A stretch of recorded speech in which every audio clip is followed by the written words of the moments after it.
Hello. Thank you for joining me in these journal readings. I actually really appreciate it.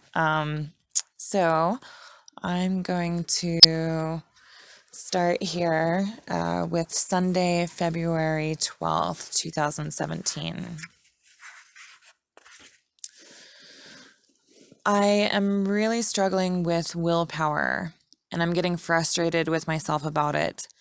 I've learned that the true self has two primary functions: directing our life, which is our will, and experiencing our life, which is our awareness. I feel like I'm pretty good at the awareness part, or at least I'm good at trying to be. I do a lot of introspection, but I seem to be very weak willed. I have a lot of ingrained patterns, and I'm having a very hard time breaking them, even though I really would like to. The difficult part, I suppose, is that I find these habits pleasurable. Or maybe I should be more accurate with my language and call it what it is, an addiction. To what, though? It's not the nicotine anymore. My cigarettes don't contain any tobacco. Side note, I started rolling my own cigarettes with a mixture of like smoking herbs and tobacco so that I could wean myself off of the tobacco. So my cigarettes don't contain any tobacco anymore. I'm back to just strictly herbs. Is it then the alcohol, the show, or the combination? I treat the combined habit like a reward. So I'll make another side note here. Sorry. I had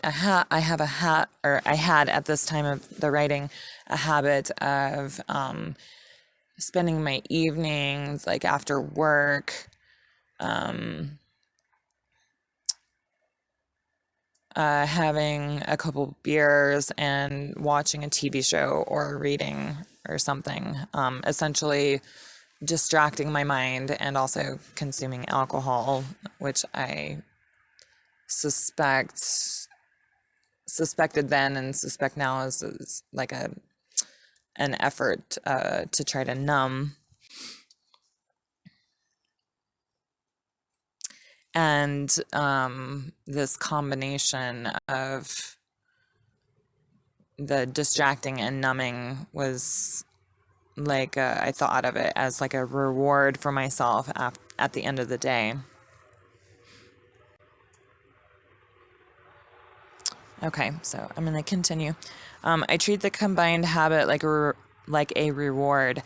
At the end of my day, when I want to sit down and relax, I go outside and smoke, drink beer, and lately I've been watching a show, but sometimes I'll read. But it's always some form of distracting entertainment. So, what to do? How to break this? It's not so much that I think that what I'm doing is bad, it's just the fact that it is such an ingrained habit, and I don't seem to have any willpower about it. I think a big part of it is that I'm trying to soak up the enjoyment, and I'm reluctant to go to bed because I know I'll just have to start another workday. I'm still not very satisfied with my job. I just need to bring more awareness to what I'm doing and set limits and stick to them, and bring awareness to the discomfort of breaking habits.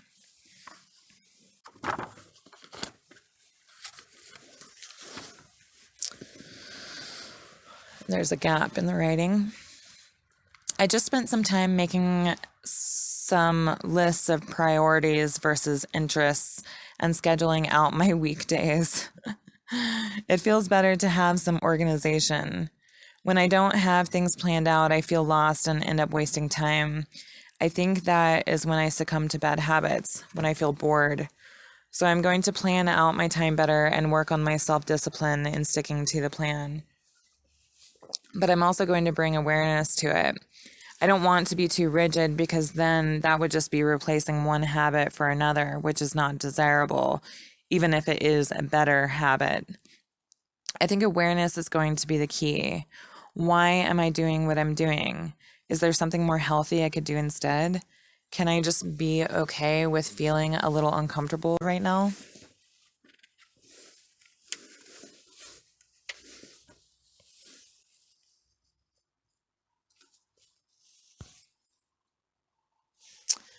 Friday, February 17th, 2017.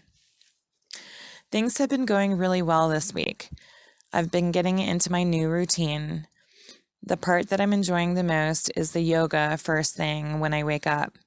It wakes up my body and my mind, and I no longer feel groggy and grumpy in the morning like I used to. And then try to sit for a meditation session after yoga. And I gotta say, I don't feel like I'm getting any better at it. I guess I'm still coming at it from the wrong approach, trying to shut out the thoughts. I need to be working on just observing them. Even that sentence is unhelpful. Need to be working on. The goal is to be able to just be and observe my thoughts, not trying to push them away. That's probably actually making it worse, giving them more attention than they deserve. And when I try to just observe, what I end up doing is narrating. It's weird too, because sometimes when I make the intention of observation, my mind creates a vague, gray, blank screen. It's not the desired emptiness, but a fake blankness that almost seems intentionally designed to keep me from my practice. Our minds are incredible, and sometimes seem to have a life of their own. Oh, wait, they do. Oh, wow, I just had an insight. So I've always been introspective and sensitive, interested in what lies beneath the superficial layers. I've always been a depth person. But then I ended up on this path that I thought that I was supposed to be on, that I thought I wanted to be on. But now that I look back, I realize I was constantly struggling against it, feeling discontented, feeling like there has got to be more to life than this. I thought I'd find that thing in falling in love, in being in love with someone else, because that's what I learned to believe. But what I just realized was that I had been veering off onto this path, and it was the wrong path. It was not my destiny to go that way.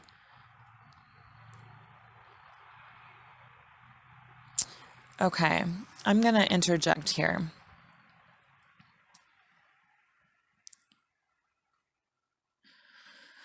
When I say that I ended up on this path that I thought that I was supposed to be on, what I'm referring to is the kind of change that the course of my life took when I moved out to Colorado, and started dating Alan. When I moved, I thought that I was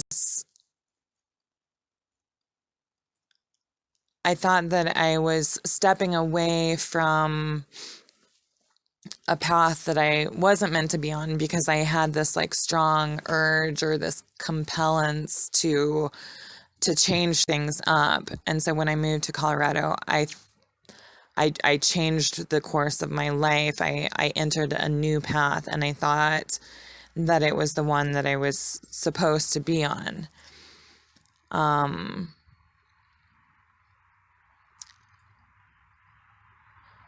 So that's what I'm saying when I say that. But then I ended up on this path that I thought that I was supposed to be on, that I thought I wanted to be on. But now that I look back, I realize I was constantly struggling against it, feeling discontented, feeling like there has got to be more to life than this. I thought I'd find that thing in falling in love, in being in love with someone else, because that's what I learned to believe. But what I just realized was that I had been veering off onto this path, and it was the wrong path. It was not my destiny to go that way. And that's why Alan came into my life. It was fate to go through what I went through with him. He was there to inadvertently push me off of that path that I was headed down, so that I would be forced to find my way back to where I was destined to be. And that's why the aftermath was so difficult. I was no longer on a path, but struggling my way through the wooded wilderness. But now I feel like I'm back where I belong. So this path, and this is a side note. So when I moved out to Colorado, I started a new path or a new trajectory in my life. And that included, at that time, I was still wanting to find that magical other, the person to fall in love with and create a life with. I had all these plans. I created all these plans with Alan, of where our life was going to go. We were going to do the homesteading thing and have a family and get married and have kids and all that stuff. And so that was like in leaving Florida and moving to Colorado, I thought that I was moving in the direction that I was supposed to, but I got caught up in this life with Alan. And what I'm saying here is that the universe kind of came in to wake me up and make me realize that was not the right path. That whole getting married and the American dream and all that. And so the aftermath of that relationship was so hard because I had gotten shoved off of a path. And then I just felt lost because I didn't have a direction anymore. I wasn't traveling a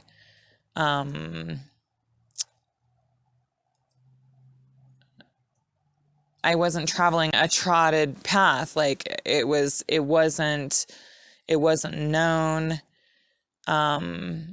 It wasn't something, there wasn't anything that I could anticipate. It wasn't laid out or planned or anything that I could have ever imagined, like the whole American dream life, this new path that I was on was not even really a path at all. It felt like I was just like shoving my way through the forest, like with no sense of direction or no idea where I was going.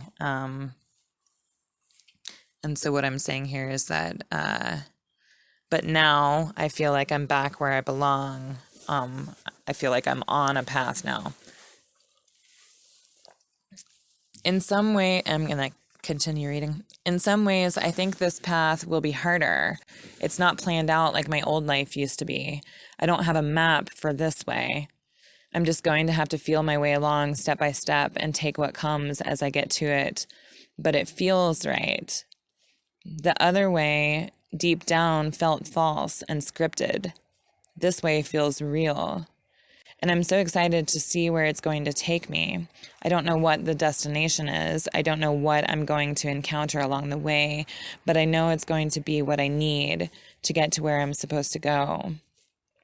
I'm filled to the brim with gratitude that I had the privilege of getting a wake-up call. My guardian angel must be looking out for me. She dropped a love bomb on my head. It was harsh. It was unpleasant. It was extremely difficult, but I needed that in order for it to really get my attention. Thank you. Thank you.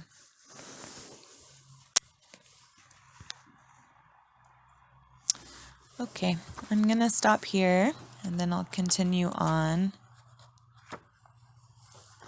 in a next reading. Bye.